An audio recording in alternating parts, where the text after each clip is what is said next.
So I'm finally getting around to talking about Netflix's The Adam Project, starring Ryan Reynolds, Zoe Saldana, Jennifer Garner, and Mark Ruffalo. This was definitely one of my most anticipated of the year before I even saw a trailer for it. And there's a few reasons why. One, it has the combo of Shawn Levy and Ryan Reynolds, who, if you don't know, Shawn Levy was the director of Free Guy, and Ryan Reynolds was also the star of Free Guy. But what really drew me to this movie, when I first was looking through the upcoming films and saw the Adam Project coming up in March, was one of the writers was T.S. Nowlin.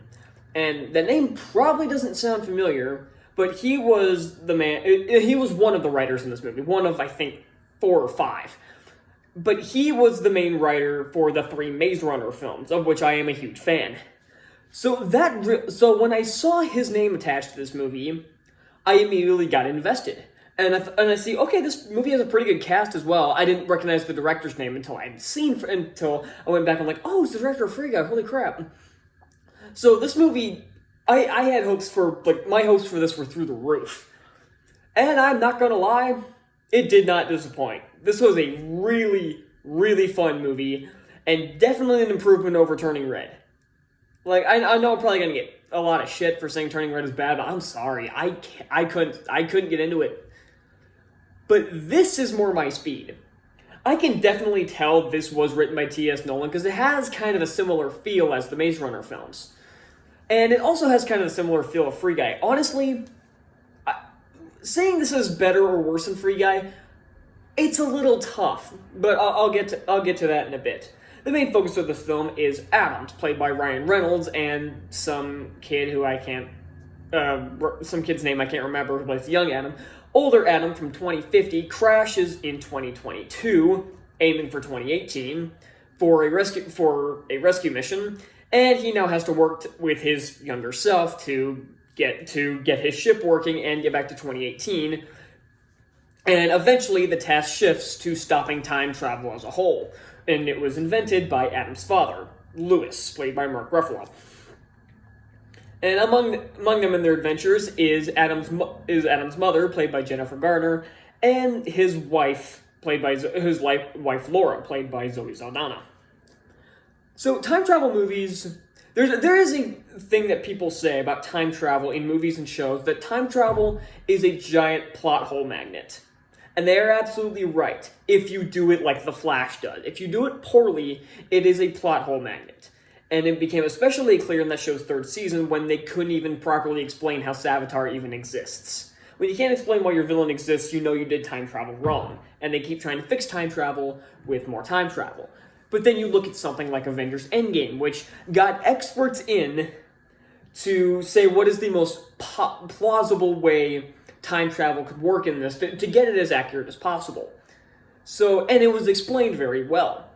Basically, in that film, once you go back in time and if you change something in the past, you create a branch in the timeline, which was shown very heavily, which was the main focus of the Loki show last June. So in this one, it's a little different. At first, I was about to call because there's a thing called fixed points, and that has been a thing in other time travel media before. Fixed point, which most of the time is just a cheap way of saying this can't be changed because reasons. In this movie, there is an explanation, and I was going to dock the movie points for explaining it very poorly, because honestly, it was explained very poorly. But once the movie was wrapping up, and I see what the fixed points were, and kind of how the time travel was still kind of affecting it, I gave it a pass because it kind of started to make sense. The fixed points were things that weren't entirely changed, but the time travel still kind of messes with. It's almost like, especially the 2 versions of Adam, it almost seems like they're kind of remembering the other timeline, but it's almost like trying to recall a faded memory, and they can't quite do it, but they know something is there.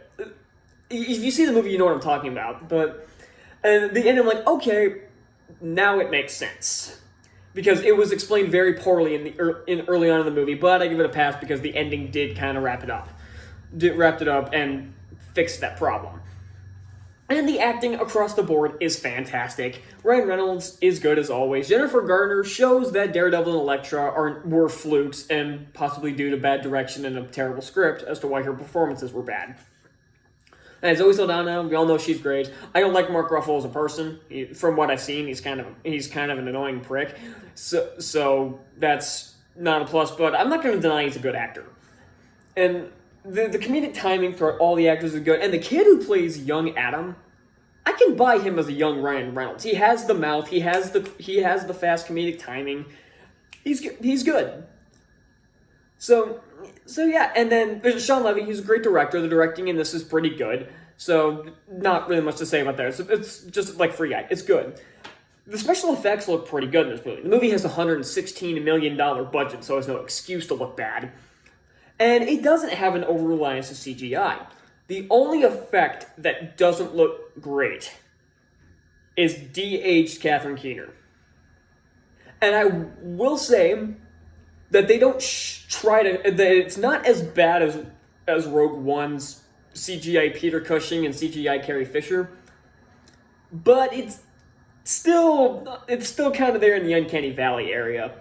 But they don't try to show it off because they know we're like, okay, we know this isn't a great effect, and we don't have an unlimited budget like a freaking Star Wars movie or a Marvel movie does, because Marvel does the de-aging very well. But like, we don't have an unlimited budget like they do. We're Netflix, we need to restrain it just a bit. So it's like, okay, we won't keep it on screen a ton of time, but we're still gonna show it to show we're just committing, but they don't try to overuse it. So it's like, at least I think they know the effect doesn't look good. And just like Free Guy, this has one scene that stands out that isn't an action scene or isn't a big comedic scene or anything. It's just one nice scene that I really think was my favorite in the movie. In Free Guy, it was when Guy talks with Buddy, and Guy's like, what would you do if you found out your reality, that your life isn't real?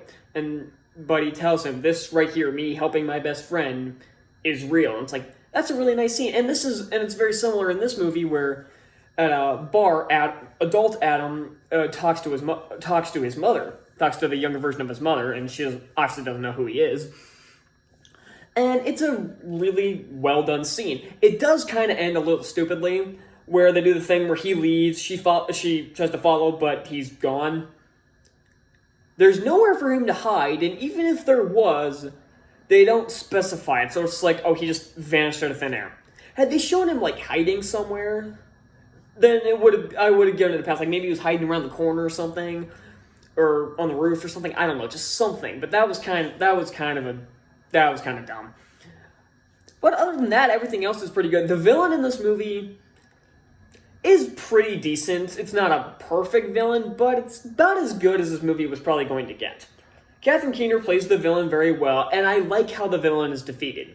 It was really shown that even Lewis says you never understood the science at the end of the movie, and it's really shown that after she basically defeats herself.